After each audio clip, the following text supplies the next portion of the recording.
नमस्कार, मी सायली आणि आपण पाहतात पुणे लोक. आजचा हा पॉडकास्ट विशेष असणार आहे, कारण राजकारणामध्ये अनेक नवीन चेहरे येतात, जुने चेहरे येतात, पण ते आपल्या जी व्यक्ती कामाच्या ठशाने आपलं कर्तृत्व दाखवते, अशा व्यक्तींना इतिहास साक्ष आहे. अशीच व्यक्ती आपल्या इथे आलेली आहे, म्हणजेच मानवडीचा अगदी ठसकेबाज आवाज म्हणजे श्री रोहन गायकवाड सर. सर, आपलं पुणे लोकमध्ये सहर्ष स्वागत आहे. सर, माझा तर पहिला प्रश्न असा आहे, माझा म्हणण्यापेक्षा अख्खा साळुंके विहार आणि वानवडी या प्रभागामधल्या जनतेचाच असा प्रश्न आहे. जनतेचा तुम्ही म्हणाल, जनतेचा कसा प्रश्न? तर पुणे लोक ग्राउंड लेवलला काम करतं, सर्वे चालू आहे आणि तुमच्या प्रभागामध्ये सुद्धा आमचे रिपोर्टर पोहोचले होते. तर प्रत्येकाला असाच प्रश्न पडलेला आहे, की आज सगळ्यांचं म्हणजे सगळ्या जनतेला असंच वाटतं, की राजकारण म्हणजे खेळखंडोबा चालू झालेला आहे सगळ्याचाच. पक्ष कोणी येते, या पक्षातनं त्या पक्षात उडी मारते, हे चाललंय, ते चाललंय, सगळं चालूच आहे. तर प्रश्न असा जनतेचा असा आहे, तुमचे जे घनिष्ठ साथीदार होते, अगदी घनिष्ठ मित्र होते, श्री प्रशांत जगताप सर, अगदी तुम्ही एका ताटामध्ये जेवलेला पण आहात, असे तुमचे एवढे घनिष्ठ मित्र असताना त्यांनी काँग्रेसमध्ये पक्षप्रवेश केला. त्यांच्यासोबत अनेक कार्यकर्ते सुद्धा गेलेले आहेत. तर मग तुम्ही अजून तुतारीमध्ये, राष्ट्रवादीमध्येच कसे काय आहात? मग याच्या मागे तुमचा काही स्वार्थ आहे, राजकीय स्वार्थ आहे, का तुम्हाला खरंच पक्षाविषयी निष्ठा आहे म्हणून तुम्ही थांबलेला आहात? चांगला प्रश्न. पहिलाच प्रश्न मॅडमने चांगला विचारला. प्रथम तर मी पुणे लोक या चॅनलचे मनापासून आभार मानतो, की त्यांनी माझ्यासारख्या सर्वसामान्य कार्यकर्त्याला इथं येऊन माझी मत मांडण्याची संधी दिली. मॅडम, आपण जो प्रश्न विचारला, की प्रशांत जगताप साहेब हे माझे घनिष्ठ मित्र आहे आणि त्यांनी काँग्रेसमध्ये प्रवेश केला आणि मी तुतारीमध्येच राहिलो. तर हे कसं काय? प्रशांत जगतापजी हे कालही मित्र होते, आजही आहे. ठीक आहे, वैचारिक मतभेद नक्कीच आहेत, परंतु मनभेद नाही.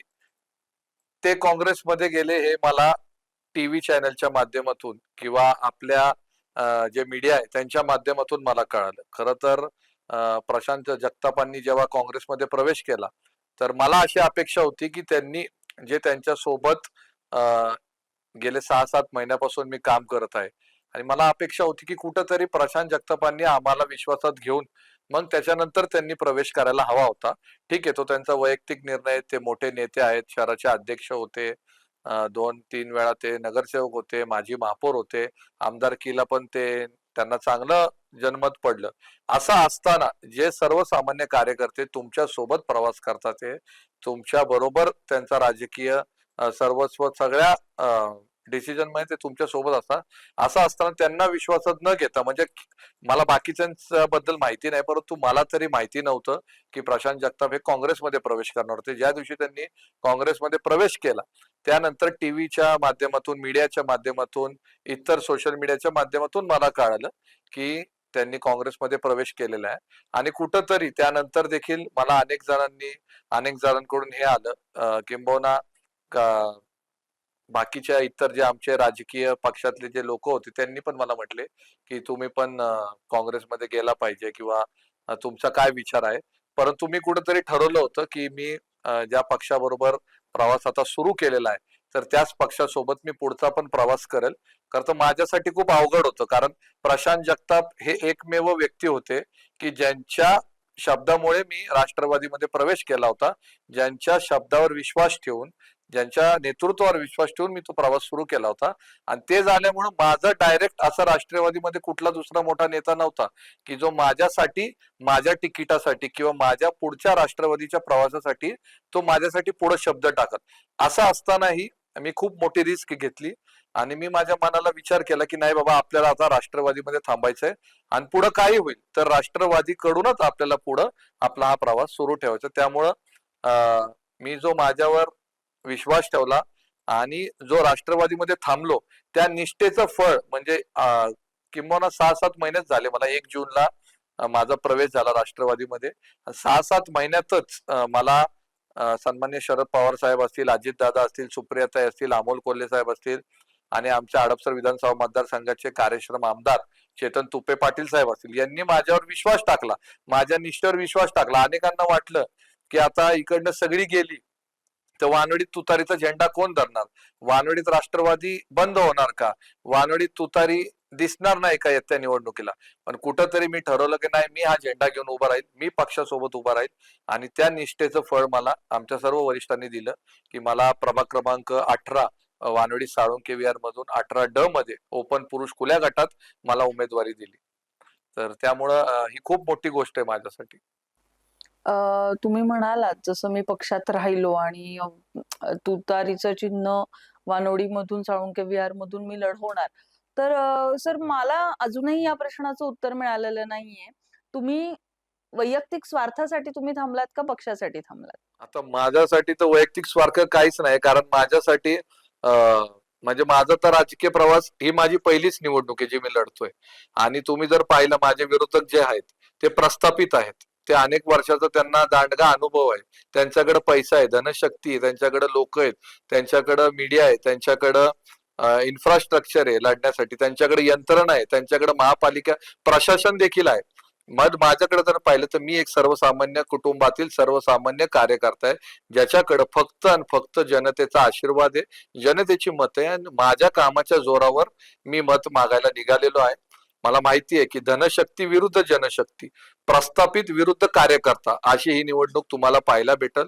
आणि कुठेतरी मला वाटतं की यावेळेस जी मायबाप जनता आहे ती एका कार्यकर्त्याला निश्चितपणे संधी देईल आणि महापालिकेमध्ये पाठवल. त्यामुळं राजकीय स्वार्थ आहे माझ्याकडे काहीच नाही. मला माहिती नाही पुढचा प्रवास कसा असणार आहे, पण मला एक गोष्ट मी ठामपणे तुम्हाला तुमच्या माध्यमातून सांगू इच्छितो की यावेळेस माझ्या कामाच्या जोरावर आणि राष्ट्रवादीच्या सर्व विचारांच्या जोरावर आपण ही निवडणूक निश्चितपणे जिंकणार आहोत, हा विश्वास मला आहे. त्यामुळं राजकीय स्वार्थ हा काय नाही, फक्त निष्ठा आणि निष्ठेच्या जोरावरच आणि माझ्या कामाच्या जोरावर मी ही निवडणूक लढत आहे. अगदी बरोबर आहे सर. माझा पुढचा प्रश्न तुम्हाला असा आहे, तुम्हालाही माहितीये की तुमच्या विरोधामध्ये आता तुम्ही जसं म्हणाला एकदम स्ट्रॉंग आणि पॉवरफुल व्यक्ती आहे. तर तुम्ही ही लढत कशी लढणार आहात त्यांच्यासोबत? तुम्ही म्हटलं मॅडम आणि मी तुम्हाला सांगितलं की समोरचे दोन्ही उमेदवार म्हणजे काँग्रेसचा उमेदवार देखील आणि भारतीय जनता पार्टीचे दोन्ही उमेदवार हे खूप जास्त अनुभवी आहेत. आणि मी एक सर्वसामान्य कार्यकर्ता आहे, परंतु मला माहिती आहे की गेले 17 वर्षापासून मी काम करत आहे, ग्राउंडला काम करत आहे. उगाच दुसऱ्यांसारखं फक्त एसीच्या गाडीत फिरायचं, कुठल्या तरी फक्त लग्नाचे पोस्ट टाकायचे, कुठल्या तरी बर्थडेचे पोस्ट टाकायचे. माझं जर तुम्ही सोशल मीडिया संपूर्ण पाहिलं तर मी माझ्या कामाच्या जोरावर इथपर्यंत आलेलो आहे. आणि कामाच्या जोरावरच मी मत मागून जे प्रस्थापित आहे त्यांच्या विरुद्ध कार्यकर्ता काय आहे, कार्यकर्त्याचं काम काय आहे, कार्यकर्त्याची ताकद काय, हे निश्चितपणे या निवडणुकीत तुम्हाला पाहायला मिळेल. आणि कुठंतरी मला असं वाटतंय की ह्या वेळेस जे 17 वर्ष मी जे ग्राउंड लेवलला काम केलेलं, म्हणजे 15 वर्ष मी अगोदर मनसेमध्ये होतो, तिथं देखील मी ग्राउंडला तळागाळात जाऊन काम केलेलं आहे. आणि आता राष्ट्रवादीमध्ये तिथेही मी ग्राउंडला काम करतो. त्यामुळं माझ्याकडे भिण्याचं असं काय नाही. ठीक आहे, मला समजतंय की दोन्ही उमेदवार बलाढ्य आहे, परंतु कुठंतरी कार्यकर्ता महत्वाचा आहे, कार्यकर्ताही बलाढ्य आहे आणि कार्यकर्ताच जिंकणार यावेळेस. जसं तुम्ही म्हणताय की कार्यकर्ता लढणार आणि कार्यकर्ता अगदी तुम्ही ग्राउंड लेवलला कामं केलेली आहेत. सर याच अनुषंगाने पुढचा प्रश्न आपला असा असेल, गेल्या 20 ते 25 वर्षामध्ये साळुंके विहार आणि वानोडी या प्रभागामध्ये, या वस्तीमध्ये लोकसंख्या झपाट्याने वाढत आहे. तर लोकसंख्या वाढली असताना तिथे जे कामं, सुविधा जे झालेल्या आहेत, त्या कुठेतरी अपुऱ्या पडत आहेत. तर यासाठी प्रशासन का राजकीय व्यक्ती कशा पैल ठरलेल्या आहेत? वानोडी पासून तर साळुंके विहार रोड पर्यंत, म्हणजे हा संपूर्ण प्रभाग हा खूप मोठा प्रभाग आहे. वानोडी भाग आहे, त्याच्यात साळुंके विहार आहे, फातिमा नगर आहे, उदय Bagh, Sopan Bagh, pleasant park, Saint Patrick stone, असा हा संपूर्ण परिसर आहे. या संपूर्ण परिसरामध्ये जर आपण पाहिलं तर सर्वात मोठा आणि गंभीर प्रश्न कुठला आहे तर तो आहे ट्रॅफिकचा प्रश्न. आज माणसाला त्याच्या घराच्या गेटच्या बाहेर गाडी काढणं अशक्य झालेलं आहे. आपण जर पाहिलं एबीसी फार्म पासून संविधान चौकापर्यंत जायचं असेल तर एक एक दीड तास लागतोय. संविधान चौकापासून फातिमा नगर चौकापर्यंत जायचं तर अजून 1.5-2 तास लागतोय. बिग बाजारचा जो चौक आहे, भैरोबा नाल्याचा जो चौक आहे, तिकडून जर आपल्याला एबीसी फार्म यायचं झालं तर जर कार्यक्रम कुठला 7 वाजताचा असेल तर घरातनं 5 वाजता निघावं लागतं. तर एवढी मोठी ट्रॅफिकची समस्या आहे आणि गेले 10-15 वर्षापासून ही समस्या जर ग्राफ तुम्ही पाहिला तर तो वाढतच आहे. आणि कुठलेही राजकीय व्यक्ती ह्याच्यासाठी आवाज उठवताना दिसत नाही. कुठलाही राजकीय पक्ष याच्यासाठी रस्त्यावर उतरून आंदोलन करताना दिसत नाही. कुठलाही राजकीय पक्ष किंवा नेता यावर बोलायला तयार नाही. म्हणजे अगोदर 10-15 वर्षापासून जो ग्राफ वरती चाललाय तो कमी होण्यासाठी काही उपाययोजना करण्याची गरज होती. ते कुठेही दिसत नाही. त्यामुळं ट्रॅफिक हा सर्वात मोठा मुद्दा आहे. जर तुम्ही पाहिलं वानवडीमध्ये आपण कोविडच्या काळामध्ये वानवडी जनरल हॉस्पिटल हे विशाल मेगामार्ट जिथं आपलं वानवडी रामटेकडी क्षेत्रीय कार्यालय त्या ठिकाणी उद्घाटन झालं होतं वानवडी जनरल हॉस्पिटलचं. आणि त्यानंतर कुठंतरी अपेक्षा होती की कोविड नंतर ते हॉस्पिटल, कारण ते फक्त कोविड सेंटर नव्हतं, ते त्याला नाव दिलेलं तिथं आज पण तिथं खाली पाटी उपलब्ध आहे. त्या पाटीवर नाव दिलेलं वानवडी जनरल हॉस्पिटल. जवळपास 90 ते 100 बेडचं ते हॉस्पिटल आहे. परंतु आजही ते हॉस्पिटल धुळकात पडलेलं आहे. आजही त्याच्या उद्घाटनानंतर कोविडमध्ये जेवढं तिथं ते क्वारंटाईन सेंटर करण्यात आलं त्याच्यानंतर तिथल्या आतलं साहित्य गेलं कुठं? आजही शटर बंद आहे. माझा तर ठामपणे आरोप आहे की आजही शटर उघडलं तर त्या वानवडी जनरल हॉस्पिटल मधलं सामान हे बऱ्यापैकी चोरीला गेला असावा असं कुठेतरी शक्यता आहे. आतमधल्या बेड आहेत का नाही हे पण माहिती नाहीये आपल्याला. मग ते का हॉस्पिटल पुढे कार्यरत? आज वानवडीमध्ये एवढ्या आरोग्याच्या समस्या आहे, आपला देश आरोग्यासाठी झगडत आहे. आज सर्वसामान्य माणसाचा आरोग्याचा प्रश्न आवाक्याच्या बाहेर गेला. असं असताना उद्घाटन झाल्यानंतरही वानवडी जनरल हॉस्पिटल हे बंद पडलेलं आहे. संविधान चौकामध्ये तुम्ही आला तर इतका मोठा तो झेंड्याचा पोल उभा करून ठेवलेला आहे. कधी कधी तर मला वाटतं ऑलिम्पिक्सचं ते जे जिम्नॅस्टिक असतं त्याची प्रॅक्टिस तिथं घ्यावी आता. म्हणजे नक्की तो पोल आहे तरी कशाचा ते तरी एकदा सांगा. म्हणजे याला प्रशासनाला जबाबदार धरायचं का ज्यांनी मोठमोठे आश्वासन दिले, ज्यांनी मोठमोठे पदं भूषवली, ज्यांना वानवडीच्या जनतेने नगरसेवक केलं, पीएम दिली, माजी महापौर केलं, सगळं काय दिलं, परंतु त्यांनी रिटर्न मध्ये आज वानवडीची ट्रॅफिकची समस्या जैसे आहे. वानवडी जनरल हॉस्पिटल बंद धूळ खात पडलेलं आहे. वानवडीचा संविधान चौकामध्ये राष्ट्रीय प्रश्न आहे हा. इतका मोठा पूर्व भागाचा झेंडा तिथं उद्घाटन होणार होतं, परंतु आजही अनेक वर्षापासून तो नुसता पोल उभा आहे. त्याच्यावर झेंडा का लागत नाही? महापालिकेकडे त्याच्यासाठी पैसे नाहीयेत का? जर नसेल तर महापालिकेने तसं सांगावं. मी स्वतः तो झेंडा लावायला तयार आहे. मी स्वतः तिकडे आव्हान करेल लोकांना की बाबा आपल्या देशासाठी आपल्या देशाचा झेंडा इथं अभिमानाने फडकला पाहिजे आणि त्यासाठी आपण पुढाकार घेऊ. जनतेच्या पुढाकाराने त्या ठिकाणी आपण झेंडा लावू. परंतु ते पण तसं पडलेलं आहे. जर तुम्ही जांभूळकर चौकातनं लेफ्टला गेलं तिथं ई लर्निंगची शाळा होणार होती. आज अनेक वर्षापासून ते ई लर्निंगची शाळा बंद पडलेली आहे. तिथं सेफ्टी ऑडिट नाहीये, लिफ्ट प्रॉपर नाहीये. अशा वेळेस ज्या ठिकाणी आपल्याला आपलं जे एज्युकेशनल सेक्टर आहे, जे काही शैक्षणिक क्षेत्र आहे ते स्ट्रॉंग करण्याच्या ऐवजी आपण वीक करत आहोत. आज SRPF मध्ये शाळा क्रमांक 88 ब होती, तिथं स्थलांतर करायचा विषय आला. आजही ते लेकरं ग्राउंडवर बसून शाळा शिकतात. ते आजही त्या लेकरांना बसायला प्रॉपर मॅट नाहीये. आजही तिथं शिक्षकांची कमतरता आहे. म्हणजे गेले 10 ते 15 पासून ज्या कोणी वानवडी परिसरामध्ये पदं भूषवलेली आहेत त्यांनी त्यांचं सिस्टम फेल करून ठेवलेलं आहे.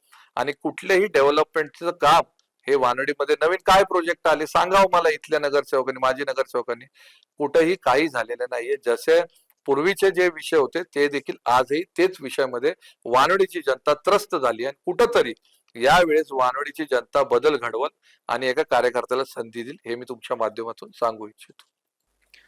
जसं तुम्ही म्हणालात सर आता की वानवडी परिसरामध्ये विकास हा काही झालेला नाहीये गेल्या 10 ते 15 वर्षामध्ये.